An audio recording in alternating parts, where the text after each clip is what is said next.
Bien, dans cet autre exemple, nous allons voir dans quel cas on sera toujours appelé à utiliser l'argument vrai. Donc, c'est un deuxième exemple. Mais sauf qu'ici, nous allons aller un peu plus en profondeur en essayant d'imbriquer la fonction recherche V avec la fonction si. Donc, nous avons pour cet exemple des numéros de facture, des montants, l'ancienneté du fournisseur et on veut retrouver le taux de remise à appliquer. Donc, je vais déjà faire delete. Voilà, bien. Et nous avons donc les différentes remises par tranche. Si c'est l'ancienneté est inférieure à 5 ans, nous avons les remises pour 0 à 1000, on a 0%, de 1000 à 3000, on a 2%, de 3000 à 6000, on a 6%, de 6000 à 5000, on a 8%, et de plus de 10 000 à plus de 10 000, donc on a 8%. De 6 000 à 5 000, pardon, on a 5%, et plus de 10 000, 8%. Donc c'est comme ça qu'on lit ce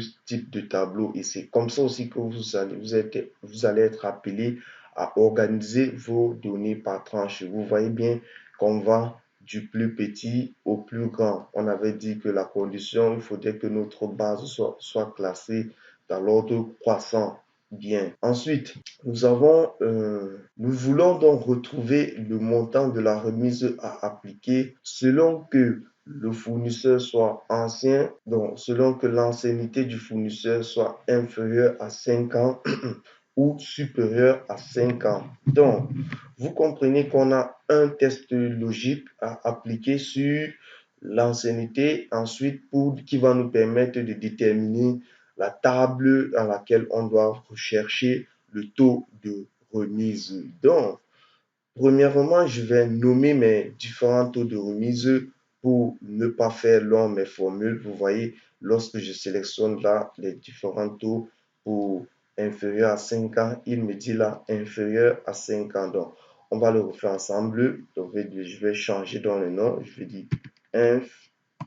Je vais plutôt dire inf 0,5 comme ça.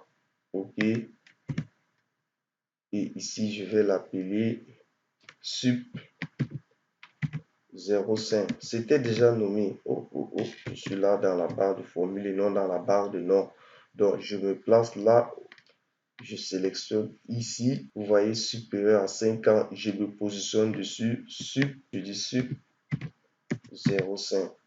Donc, j'ai nommé mes bases, mes tables de remise pour rendre ma formule souple. Alors, je vais me positionner ici et je vais dire égal recherche V. Là, je double-clique. La valeur cherchée, c'est bien le montant. OK, le montant en B5. Point virgule. La table de matrice sera quoi? La table de matrice sera là, la table de matrice, point virgule. La table de matrice sera soit cette première table si on est à moins de 5 années d'ancienneté, soit cette autre table, cette deuxième table si on est à plus de 5 ans d'ancienneté. Donc, c'est là où intervient la fonction si, on dit si, la tabulation, si, voilà, ancienneté ici est inférieure ou égal à 5, voilà. Si l'ancienneté est inférieure ou égale à 5, alors je prends la base inf 0,5, là, celle que je viens de nommer. Inférieure à 5, c'est le nom du fichier initial. On a nommé ensemble inf5, donc je prends celui-ci. Dans le cas contraire, puisqu'on est dans un cas à deux options, à deux possibilités, forcément, donc si ce n'est donc pas vrai, c'est forcément ce sera la valeur fausse. Donc le cas contraire sera supérieur, je dis simplement supérieur à 0,5 sans me prendre la tête. Je viens sélectionner sub 0,5 avec le tableau. C'est là la table. Par contre, sub 6, c'est une fonction. OK. Là, je double-clique dessus et je ferme ma parenthèse. Donc, la fonction si me permet de retrouver dans quelle table je vais effectuer ma recherche.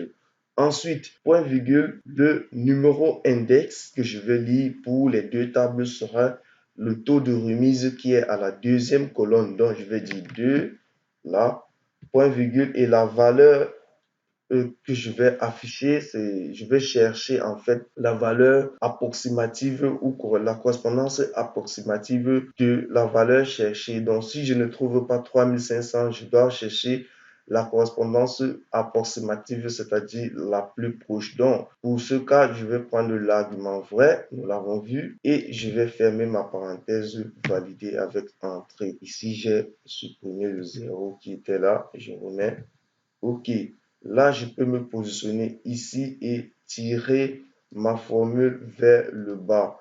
En fait, vous constatez que l'ancienneté change parce que on a utilisé simplement une formule là. Vous regardez dans la barre de formule, aléa entre aléa borne minimum, maximum entre 3 et 10. Donc, c'est l'occasion également même de voir, de parcourir cette formule. Là, je vais faire CTRL Z pour rentrer. Donc, je me mets ici, je supprime. En réalité, je voulais avoir des anciennetés variables pour chaque facture, de telle sorte qu'on puisse observer comment la fonction est dynamique et se met à jour lorsque l'ancienneté varie. Donc, j'ai utilisé la fonction égale borne aléa.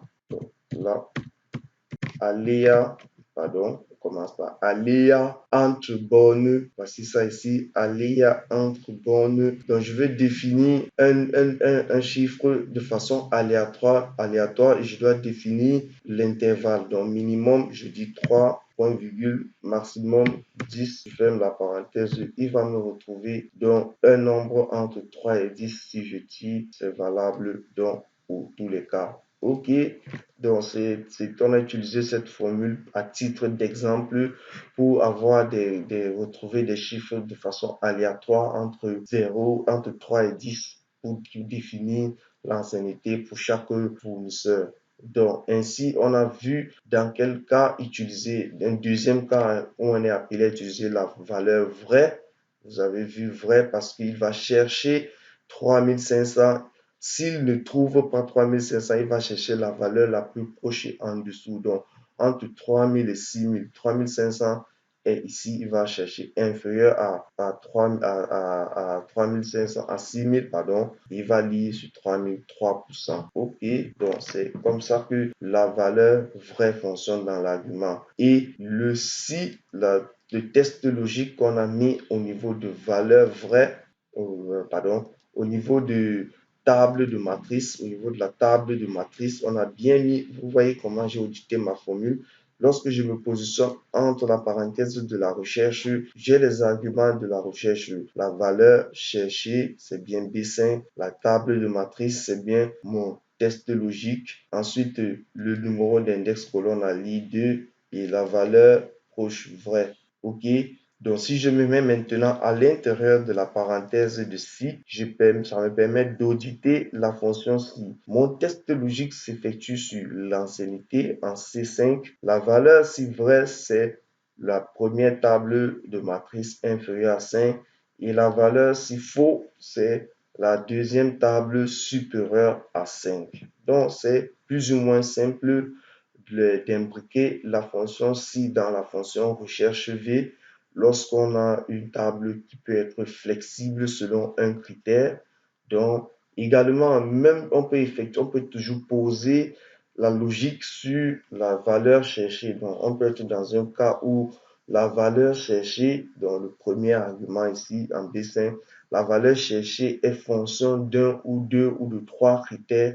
Donc, on va appliquer notre test logique ici et définir donc la table de matrice ainsi de suite. Donc, la fonction, si elle est très flexible, elle s'imbrique avec presque toutes les fonctions d'Excel. Ainsi, on a donc vu un cas où on peut être appelé à imbriquer la fonction si et la fonction recherche V. Donc, à très vite pour la suite.